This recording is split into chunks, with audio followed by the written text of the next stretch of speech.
ದ್ವಾದಶ ಜ್ಯೋತಿರ್ಲಿಂಗಗಳು 12 ಜ್ಯೋತಿರ್ಲಿಂಗಗಳನ್ನು ಪ್ರತಿಬಿಂಬಿಸುತ್ತವೆ. ಮೂಲತಃ 64 ಜ್ಯೋತಿರ್ಲಿಂಗಗಳಿದ್ದವು ಎಂದು ನಂಬಲಾಗಿದೆ. ಅವುಗಳಲ್ಲಿ 12 ಅತ್ಯಂತ ಮಂಗಳಕರ ಮತ್ತು ಪವಿತ್ರವೆಂದು ಪರಿಗಣಿಸಲಾಗಿದೆ. 12 ಜ್ಯೋತಿರ್ಲಿಂಗ ತಾಣಗಳು ತಮ್ಮ ಆಯಾಯ ಪ್ರಧಾನ ದೇವತೆಯ ಹೆಸರನ್ನು ತೆಗೆದುಕೊಳ್ಳುತ್ತವೆ ಮತ್ತು ಪ್ರತಿಯೊಂದನ್ನು ಶಿವನ ವಿಭಿನ್ನ ಅಭಿವ್ಯಕ್ತಿ ಎಂದು ಪರಿಗಣಿಸಲಾಗುತ್ತದೆ.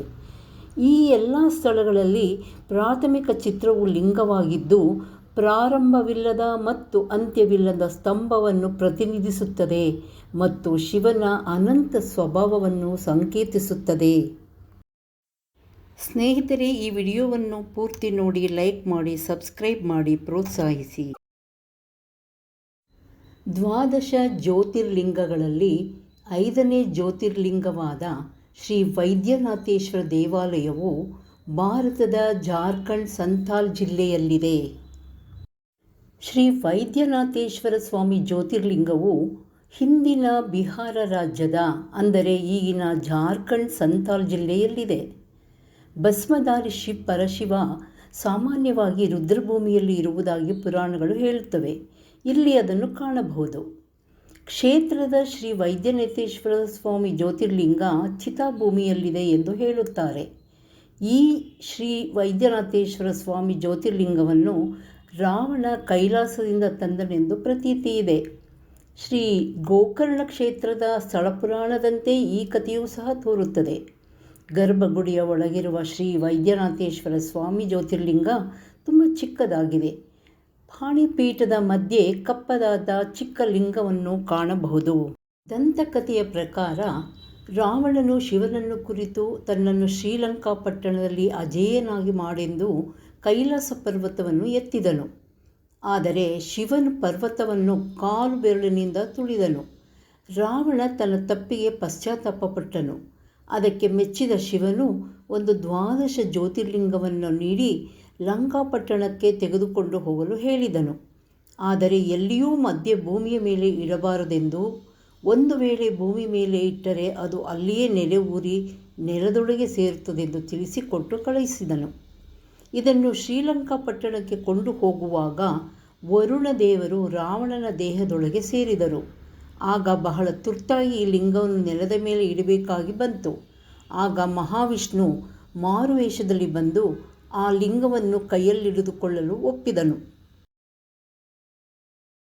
ಆಗ ರಾವಣನು ಮಾರುವೇಷದ ಮಹಾವಿಷ್ಣುವಿಗೆ ಹೇಳಿ ಸ್ವಲ್ಪ ವಿಶ್ರಮಿಸಿ ಸಂಧ್ಯಾವಂದನೆಗೆ ತೆರಳಿದನು. ಅತ್ತ ಮಹಾವಿಷ್ಣು ಆ 12 ಲಿಂಗವನ್ನು ಭೂಮಿಯ ಮೇಲಿಟ್ಟನು. ತಕ್ಷಣ ಲಿಂಗ ಭೂಮಿಯೊಳಗೆ ಬೇರು ಬಿಟ್ಟಿತು. ಇದರಿಂದ ಬೇಸರಪಟ್ಟ ರಾವಣನು ತನ್ನ ದೇಹವನ್ನು ದಂಡನೆಗೆ ಒಳಪಡಿಸಿದನು.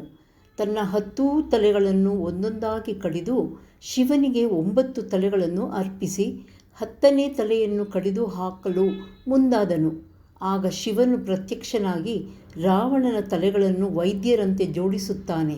ಇದರಿಂದ ಈ ಲಿಂಗಕ್ಕೆ ವೈದ್ಯನಾಥೇಶ್ವರ ಎಂದು ಹೆಸರು ಬಂದಿತು ಎಂಬ ಪ್ರತೀತಿ. ದೇವಾಲಯದ ಆವರಣದ ಸುತ್ತಲೂ ಅನೇಕ ಚಿಕ್ಕ ಚಿಕ್ಕ ಮಂದಿರಗಳಿವೆ. ಶ್ರೀ ಗೌರಿ ಮಾತಾ ಮಂದಿರ ಮುಖ್ಯವಾದುದು. ಒಂದೇ ಪೀಠದ ಮೇಲೆ ಶ್ರೀ ದುರ್ಗಾ ಮತ್ತು ಶ್ರೀ ತ್ರಿಪುರ ಸುಂದರಿ ಎಂದು ಕರೆಸಲ್ಪಡುವ 2 ಮೂರ್ತಿಗಳನ್ನು ಪ್ರತಿಷ್ಠಾಪಿಸಿದ್ದಾರೆ. ಈ ದುರ್ಗಾ ತ್ರಿಪುರ ಸುಂದರಿ ಮೂರ್ತಿಗಳು ಬಹಳ ಸುಂದರವಾಗಿವೆ. ಶ್ರೀ ವೈದ್ಯನಾಥ ಜ್ಯೋತಿರ್ಲಿಂಗ ದರ್ಶನದಿಂದ ಸಂಸಾರಿಕ ಕಷ್ಟ ಕೋಟಲೆಗಳನ್ನೆಲ್ಲ ತಪ್ಪಿ ಮಾನಸಿಕ ಶಾಂತಿ ದೊರೆಯುವುದೆಂದು ಭಕ್ತರ ನಂಬಿಕೆ. ಮಹಾಶಿವರಾತ್ರಿ, ಶ್ರಾವಣ ಮಾಸ ಹಾಗೂ ಅಮಾವಾಸ್ಯೆಗಳಲ್ಲಿ ವಿಶೇಷ ಪೂಜೆ ಇರುತ್ತದೆ. ಅರೆಯೂರು ಶ್ರೀ ವೈದ್ಯನಾಥೇಶ್ವರ ಸ್ವಾಮಿ. ಕರ್ನಾಟಕ ರಾಜ್ಯದ ಅರೆಯೂರು ಶ್ರೀ ವೈದ್ಯನಾಥೇಶ್ವರ ಸ್ವಾಮಿ ದೇವಾಲಯವು ಪುರಾತನ ಕಾಲದ್ದು. ಶ್ರೀ ವೈದ್ಯನಾಥೇಶ್ವರ ಸ್ವಾಮಿ ದೇವಸ್ಥಾನವು ಬೆಂಗಳೂರು ಮಹಾನಗರದಿಂದ ಸುಮಾರು 70 ಕಿಲೋಮೀಟರ್ ದೂರದಲ್ಲಿದ್ದು, ತುಮಕೂರು ನಗರದ ನೈಋತ್ಯ ದಿಕ್ಕಿನಲ್ಲಿ ಹಚ್ಚ ಹಸುರಿನಿಂದಾವೃತವಾಗಿರುವ ಅರೆಯೂರು ಗ್ರಾಮದಲ್ಲಿದೆ. ಈ ಮಹಾಮಹಿಮೆಯ ಪುರಾತನ ಜ್ಯೋತಿರ್ಲಿಂಗ ಶ್ರೀ ವೈದ್ಯನಾಥೇಶ್ವರ ಸ್ವಾಮಿ ಎಂದೇ ಪ್ರಸಿದ್ಧವಾಗಿದೆ. ಈ ದೇವಸ್ಥಾನದ ಹಿಂಭಾಗದಲ್ಲಿ, ಅಂದರೆ ಅರೆಯೂರು ಕೆರೆಯ ಏರಿಯ ಆಳದಲ್ಲಿ, ಉದ್ಭವ ಲಿಂಗರೂಪಿಯಾದ ಶ್ರೀ ಹಾಲುರಾಮೇಶ್ವರ ಸ್ವಾಮಿ ದೇವಸ್ಥಾನವಿದೆ. ಈ ದೇವಾಲಯವು ಕರ್ನಾಟಕದ ಚೋಳ ರಾಜವಂಶದ ಕಾಲದಲ್ಲಿ ವಿಸ್ತರಿಸಲಾಯಿತು. ಪ್ರಸ್ತುತ ಹಾಲುರಾಮೇಶ್ವರ ದೇವಸ್ಥಾನ ಸ್ಥಳದಲ್ಲಿ ದೈವಿಕ ಔಷಧಿಯ ಮರವೊಂದು ಇತ್ತು. ಈ ಔಷಧಿ ವೃಕ್ಷದ ಎಲೆಗಳಿಂದ ಔಷಧಿಗಳನ್ನು ತಯಾರಿಸಿ ಸಂತರು ತಮ್ಮ ಬಳಿಗೆ ಬರುವ ರೋಗಿಗಳ ರೋಗಗಳನ್ನು ಗುಣಪಡಿಸಲು ಬಳಸುತ್ತಿದ್ದರು. ಅರೆಯೂರು ಶ್ರೀ ವೈದ್ಯನಾಥೇಶ್ವರ ಸ್ವಾಮಿ ದೇವಸ್ಥಾನವನ್ನು ಹಾವುಗಳು ಕಾಯುತ್ತವೆ ಎಂಬ ನಂಬಿಕೆಯಿದೆ. ತಿಳಿಯೋಣ ಬನ್ನಿ. ಈ ದೇವಸ್ಥಾನದ ಆವರಣದಲ್ಲಿ ಹಾವುಗಳು ವಾಸಿಸುತ್ತಿವೆ ಮತ್ತು ಈ ಕ್ಷೇತ್ರವನ್ನು ಕಾವಲು ಮಾಡುತ್ತಿವೆ ಎಂಬ ನಂಬಿಕೆ ಇದೆ. ರಾತ್ರಿಯ ಸಮಯದಲ್ಲಿ ಈ ಹಾವು ಹಾಲುಮಲ್ಲೇಶ್ವರ ದೇವಸ್ಥಾನದಿಂದ ಶ್ರೀ ವೈದ್ಯನಾಥೇಶ್ವರ ಸ್ವಾಮಿ ದೇವಾಲಯಕ್ಕೆ ಟ್ಯಾಂಕ್ ನೀರಿನಲ್ಲಿ ಈಜಿಕೊಂಡು ಹೋಗುತ್ತವೆ. ಅಲ್ಲಿ ಅದು ಸ್ವಲ್ಪ ಕಾಲ ಉಳಿಯುತ್ತದೆ ಮತ್ತು ನಂತರ ಅದರ ಸ್ಥಳಕ್ಕೆ ಹಿಂದಿರುಗುತ್ತವೆ. ಸ್ಥಳೀಯರಿಗೆ ಈ ಹಾವು ಗಾತ್ರದಲ್ಲಿ ದೊಡ್ಡದಾಗಿ ಕಾಣುತ್ತಿರುತ್ತವೆ ಮತ್ತು ಶಿವಲಿಂಗದ ಸುತ್ತಲೂ ತನ್ನ ಹೆಡೆ ಬಿಚ್ಚಿರುತ್ತವೆ. ಉಳಿದ ಸಮಯದಲ್ಲಿ ಹಾವು ಸಾಮಾನ್ಯ ಹಾವಿನಂತೆ ಕಾಣುತ್ತದೆ. ಈ ದೇವಸ್ಥಾನದ ಅರ್ಚಕ ಸ್ನಾನ ಮಾಡದೆ ಈ ದೇವಸ್ಥಾನದ ಒಳಗೆ ಪ್ರವೇಶಿಸಲು ಬಂದರೆ ಈ ಸರ್ಪವು ಅತ್ತಿತ್ತ ಓಡಾಡಿ ಅರ್ಚಕರು ದೇವಾಲಯದಕ್ಕೆ ಒಳಕ್ಕೆ ಪ್ರವೇಶಿಸದಂತೆ ತಡೆಯುತ್ತವೆ. ಅರ್ಚಕ ಮತ್ತೆ ಹಿಂದಿರುಗಿ ಸ್ನಾನ ಮಾಡಿ ಬಂದರೆ ಸರ್ಪವು ಕಾಣೆಯಾಗಿರುತ್ತದೆ. ಎಂತಹ ವಿಸ್ಮಯ ನೋಡಿ! ಹೂವಿನ ಪ್ರಸಾದ ನನ್ನ ಕಾಯಿಲೆ ವಾಸಿಯಾಗುತ್ತದೆಯೇ, ನನ್ನ ಇಷ್ಟಾರ್ಥಗಳು ಈಡೇರುತ್ತವೆಯೇ ಎಂಬ ಪ್ರಶ್ನೆಗಳನ್ನು ಮನಸ್ಸಿನಲ್ಲೇ ಕೇಳಿಕೊಂಡು ಅರ್ಚಕರಿಗೆ ದೇವರ ಮೇಲೆ ಪ್ರಸಾದ ಕೊಡುವಂತೆ ವಿನಂತಿಸಿದರೆ ಅರ್ಚಕರು ಭಕ್ತಿಯಿಂದ ಲಿಂಗದ ಮೇಲೆ ಇಟ್ಟಿರುವ ಬಿಡಿ ಹೂವುಗಳನ್ನು 3 ಬೆರಳುಗಳಲ್ಲಿ ಪ್ರಸಾದ ರೂಪದಲ್ಲಿ ತಂದುಕೊಡುತ್ತಾರೆ.